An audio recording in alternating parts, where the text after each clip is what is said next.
ದಾಪಕ್ಲು ಸಮೀಪದ ಕಕ್ಕಬ್ಬೆ ಕುಂಜಿಲ ಗ್ರಾಮದ ಕೆಪಿ ಬಾಣೆಯ ಸರ್ಕಾರಿ ಹಿರಿಯ ಪ್ರಾಥಮಿಕ ಶಾಲೆಯಲ್ಲಿ ಆಯೋಜಿಸಲಾದ ಪೋಷಣ ಅಭಿಯಾನ ಕಾರ್ಯಕ್ರಮ ವಿವಿಧ ಪೌಷ್ಟಿಕ ಆಹಾರ ಪದಾರ್ಥಗಳ ಪ್ರದರ್ಶನದೊಂದಿಗೆ ಯಶಸ್ವಿಯಾಗಿ ನಡೆಯಿತು. ಕಾರ್ಯಕ್ರಮದಲ್ಲಿ ಶಾಲೆಯ ಮುಖ್ಯ ಶಿಕ್ಷಕಿ ಸವಿತಾ ಅವರು ಮಾತನಾಡಿ, ಪೋಷಣ ಅಭಿಯಾನ ಕಾರ್ಯಕ್ರಮ ಆಚರಿಸುವ ಉದ್ದೇಶದ ಬಗ್ಗೆ ವಿವರಿಸಿದರು.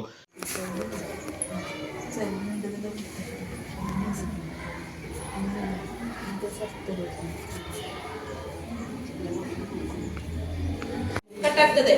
ಉಗುರು ಗಟ್ಟಿ ಇದ್ರೆ ಆರೋಗ್ಯ ಅಂತ.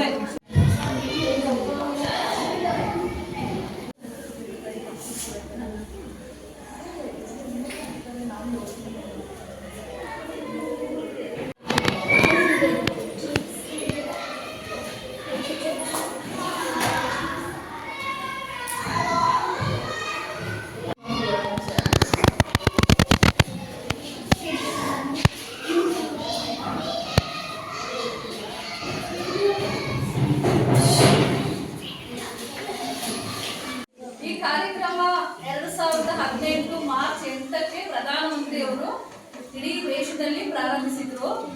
ಈ ಪೋಷಣ ಅಭಿಯಾನ ಕಾರ್ಯಕ್ರಮವನ್ನು ಯಾಕೆ ಮಾಡಿದ್ರು ಅಂತ ಹೇಳಿದ್ರೆ, ಮಕ್ಕಳಲ್ಲಿ ಹಾಗೆ ಮಹಿಳೆಯರಲ್ಲಾಗಿರ್ಬೋದು, ಜನರಲ್ ಆಗಿರ್ಬೋದು, ಪೌಷ್ಟಿಕತೆಯ ಒಂದು ಅರಿವನ್ನ ಮೂಡಿಸ್ಲಿಕ್ಕೆ.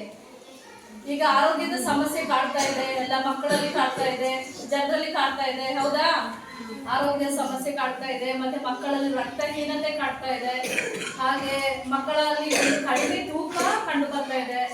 ಈಗ ಪ್ರತಿಯೊಂದು ಆಹಾರ ಪದಾರ್ಥದಲ್ಲಿರುವ ಒಂದು ಮಹತ್ವದ ಅರಿವನ್ನು ಮೂಡಿಸಲಿಕ್ಕೆ, ಹಾಗೆ ಅದರಲ್ಲಿರುವ ಪೌಷ್ಟಿಕಾಂಶಗಳನ್ನ ಗುರುತಿಸಿ ಪೌಷ್ಟಿಕಾಂಶಗಳ ಮಹತ್ವವನ್ನು ತಿಳಿಸ್ಲಿಕ್ಕೋಸ್ಕರ ಈ ಒಂದು ಪೋಷಣ ಅಭಿಯಾನ ಕಾರ್ಯಕ್ರಮವನ್ನ ಎಲ್ಲ ಶಾಲೆಗಳಲ್ಲಿ ಪ್ರಾರಂಭಿಸಲಾಗ್ತಾ ಇದೆ. ಈ ಕಾರ್ಯಕ್ರಮದಿಂದ ಒಂದು ಆಹಾರ ಪದಾರ್ಥಗಳ ಮೂಲಕ ನೀವು ಇಲ್ಲಿ ಬಂದು ಈ ಕಾರ್ಯಕ್ರಮದಲ್ಲಿ ಭಾಗವಹಿಸೋದ್ರ ಮೂಲಕ ಒಂದೊಂದು ಆಹಾರ ಪದಾರ್ಥದಿಂದ ಅದರ ಒಂದು ಆಹಾರ ಪದಾರ್ಥಗಳಿಂದ ಏನೆಲ್ಲ ಅದರದ್ದು ಒಂದು ಮಹತ್ವ. ಶಾಲೆಯ ಶಿಕ್ಷಕ ಗಣೇಶ್ ಮಾತನಾಡಿ, ಮಕ್ಕಳು ಉತ್ತಮ ಪೌಷ್ಟಿಕಾಂಶ ಭರಿತ ಆಹಾರ ಸೇವಿಸುವ ಮಹತ್ವ, ಆಹಾರದಲ್ಲಿರುವ ಪೋಷಕಾಂಶಗಳು, ಜೀವಸತ್ವದ ಕೊರತೆಯಿಂದ ಆರೋಗ್ಯದ ಮೇಲಾಗುವ ಪರಿಣಾಮಗಳ ಬಗ್ಗೆ ಮಾಹಿತಿಯನ್ನು ನೀಡಿದರು. ಕೂಡ ಬೇರೆ ಬೇರೆ ಪೋಷಕಾಂಶಗಳು ಇರೋದನ್ನು ನಾವು ಗಮನಿಸಬಹುದು. ಆ ಪೋಷಕಾಂಶಗಳು ನಮ್ಮ ದೇಹಕ್ಕೆ ಶಕ್ತಿಯನ್ನ ಕೊಡುತ್ತೆ. ಮಕ್ಕಳೇ, ನಾವು ಯಾವುದೇ ಕೆಲಸಗಳನ್ನ ಮಾಡ್ಲಿಕ್ಕೆ ನಮಗೆ ಶಕ್ತಿ ಬೇಕಲ್ವಾ? ಆ ಶಕ್ತಿಯನ್ನ ಕೊಡುವಂತದ್ದು ಪೋಷಕಾಂಶಗಳಾಗಿರುತ್ತೆ.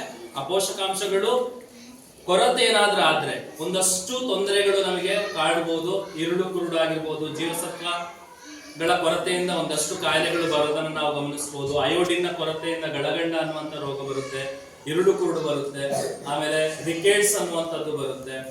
ಅದೇ ರೀತಿ ರಕ್ತಹೀನತೆ, ಇವುಗಳು ಕೂಡ ಬರೋದನ್ನು ನಾವು ಗಮನಿಸಬಹುದು. ಇವುಗಳ ತೊಂದರೆ ಆಗಬಾರದು ಅಂತ ಹೇಳಿದ್ರೆ ನಾವು ನಮ್ಮ ಆಹಾರದಲ್ಲಿ ಒಳ್ಳೆಯ ಪೋಷಕಾಂಶಯುಕ್ತ ಆಹಾರವನ್ನ ನಾವು ತಗೊಳ್ಬೇಕು. ಜಂಕ್ ಫುಡ್ ಗಳನ್ನ ತಿನ್ನಬಾರ್ದು.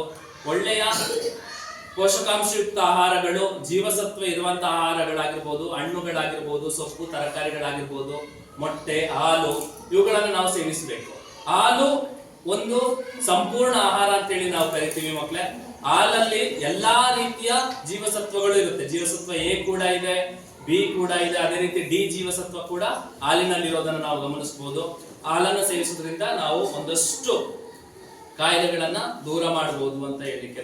ಶಾಲೆಯ ಎಸ್ಟಿಎಂಸಿ ಅಧ್ಯಕ್ಷರಾದ ಸಫಿಯಾ ಅವರು ಮಾತನಾಡಿ, ಮಕ್ಕಳ ಆಹಾರ ಪದ್ಧತಿ ಹೇಗಿರಬೇಕು, ಯಾವ ಯಾವ ಆಹಾರಗಳಲ್ಲಿ ಪೋಷಕಾಂಶಗಳು ಇದೆ ಎಂಬುದನ್ನು ವಿವರಿಸಿದರು.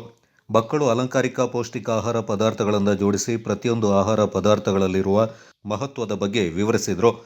ಆರಿಸಿ ಕುಡಿಬೇಕು, ಯಾಕಂದ್ರೆ ಅದು ಹೊಳೆಯಿಂದ ಪೈಪಿನಲ್ಲಿ ನಮಗೆ ಮಾಡುವಂಥದ್ದು. ಅದರಲ್ಲಿ ಕಲುಷಿತವಾದ ನೀರುಗಳು ಮಿಶ್ರಣವಾದ್ರಿಂದ ನಮಗೆ ಬೇರೆ ಬೇರೆ ಕಾಯಿಲೆಗಳು ಉಂಟು ಮಾಡುವಂಥ ಇದು ಬರ್ತದೆ. ಅದರಿಂದ ಯಾವುದು ಡೆಂಗಿ ಜ್ವರ, ಮಲೇರಿಯಾ, ಮತ್ತೆ ಜಾಂಡೀಸ್, ಈ ಥರ ಎಲ್ಲ ಕಾಯಿಲೆಗಳು ಬರುತ್ತದೆ ಪೈಪ್ ನೀರಲ್ಲಿ. ಅದನ್ನು ನೀವು ಏನು ಮಾಡಬೇಕು, ನಾವು ಕುದಿಸಿ ಆರಿಸಿ ಕುಡಿಬೇಕು. ಯಾವತ್ತು ಬೆಳಿಗ್ಗೆ ಎದ್ದರೆ ನಾವು ಏನು ಮಾಡಬೇಕು, ನೀರು ಕುಡಿಬೇಕು ಖಾಲಿ ಹೊಟ್ಟೆಯಲ್ಲಿ. ಅವತ್ತಿನಿಂದ ಯಾವುದೇ ಒಂದು ಗ್ಯಾಸ್ಟ್ರಿಕ್ ಪ್ರಾಬ್ಲಮ್ ಆಗಲಿ, ಯಾವುದೇ ಒಂದು ಪ್ರಾಬ್ಲಮ್ ನಮಗೆ ಬರಲ್ಲ. ಉತ್ತಮವಾದ ಆರೋಗ್ಯ ಅಲ್ಲಿಂದ ಸ್ಟಾರ್ಟ್ ಆಗಬೇಕು. ಬೆಳಿಗ್ಗೆ ಎದ್ದ ತಕ್ಷಣ ಟೀ ಕುಡಿಯೋದು, ಬಿಸ್ಕೆಟ್ ತಿನ್ನೋದು, ಈ ಥರನ ಮಾಡೋದು ಮುಂಚೆನೆ ನಾವು ಶುದ್ಧವಾದ ನೀರನ್ನು ಕುಡಿಬೇಕು. ಮತ್ತು ಯೋಗ ಮಾಡುವಂಥದ್ದು ಇದೆಲ್ಲವೂ ಉತ್ತಮವಾದ ಆರೋಗ್ಯದ ಒಂದು ಪ್ರಾರಂಭ ಬೆಳಿಗ್ಗೆನೆ ಮಾಡಬಹುದು. ಮತ್ತು ನಾವು ತಿನ್ನೋ ತಿಂಡಿಗಳು ಒಳ್ಳೆಯ ಒಳ್ಳೆಯ ಪೌಷ್ಟಿಕಾಂಶ ಇರುವಂತಹ ಪದಾರ್ಥಗಳನ್ನು ತಿನ್ನುವಂಥದ್ದು. ಯಾವುದು? ಇಡ್ಲಿ ಆಗ್ಬೋದು, ಉಪ್ಪಿಟ್ಟಾಗಿರ್ಬೋದು. ನಮಗೆ ಜೀರ್ಣಶಕ್ತಿಯನ್ನು, ನೀವಾಗ ಸಣ್ಣ ಪ್ರಾಯದ ಮಕ್ಕಳಲ್ವಾ, ನಮಗೆ ಜೀರ್ಣಶಕ್ತಿ ಕಡಿಮೆ ಇರ್ತದೆ. ಗಟ್ಟಿ ಇರುವಂಥ ಪದಾರ್ಥಗಳನ್ನು ತಿಂದ್ರೆ ಏನಾಗ್ತದೆ, ನಮಗೆ ಅವತ್ತು ತುಂಬ ನಮ್ಮ ದೇಹಕ್ಕೆ ಆಯಾಸ ಆಗುವಂಥದ್ದು ಇರುತ್ತದೆ ಅಲ್ವಾ. ಅದಕ್ಕೆ ಇಲ್ಲಿ ಬಂದರೆ ನಿಮಗೆ ಮೊಟ್ಟೆ ತಿನ್ನಕ್ಕಾಗಲ್ಲ, ಹಾಲು ಕುಡಿಯೋಕ್ಕಾಗಲ್ಲ. ಬೆಳಿಗ್ಗೆ ನಮ್ಮ ಜೀರ್ಣಶಕ್ತಿಯನ್ನು, ನಮ್ಮ ಆರೋಗ್ಯಕ್ಕೆ ಒಳ್ಳೆಯ ಪದಾರ್ಥಗಳನ್ನು ಬಳಸಿದಂತಹ ಪೌಷ್ಟಿಕಾಂಶ ಇರುವಂತಹ ತಿಂಡಿಗಳನ್ನು ತಿನ್ನಬೇಕು. ಗೊತ್ತಾಯ್ತಲ್ಲ? ಮತ್ತೆ ಹಾಲು ಕುಡಿಯೋದು, ಮೊಟ್ಟೆ ತಿನ್ನುವಂಥದ್ದು, ಬಾಳೆಹಣ್ಣು ಬೇಯಿಸಿ ತಿನ್ನುವಂಥದ್ದು ಇದೆಲ್ಲ ಉತ್ತಮವಾದ ಒಂದು ಬೆಳಿಗ್ಗೆ ತಿನ್ನುವಂಥ ಪದಾರ್ಥಗಳು ನಮಗೆ. ಗೊತ್ತಾಯ್ತಾ ಮಕ್ಕಳೇ? ಎಲ್ಲರೂ ಆ ಥರ ಒಂದು ಇದನ್ನು ಆಹಾರವನ್ನು ತಿನ್ನಬೇಕು. ಗಟ್ಟಿ ಇರೋದಕ್ಕಿಂತ ಮೊಟ್ಟೆ, ಹಾಲು, ಬಾಳೆಹಣ್ಣು ಇದನ್ನೆಲ್ಲ ತಿನ್ನಬೇಕು. ಮತ್ತು ಸೊಪ್ಪು ತರಕಾರಿಗಳು ಮಧ್ಯಾಹ್ನದ ಊಟದಲ್ಲಿ ನಾವು ಹೆಚ್ಚು ತಿನ್ನುವಂಥದ್ದು. ಅದರಲ್ಲಿ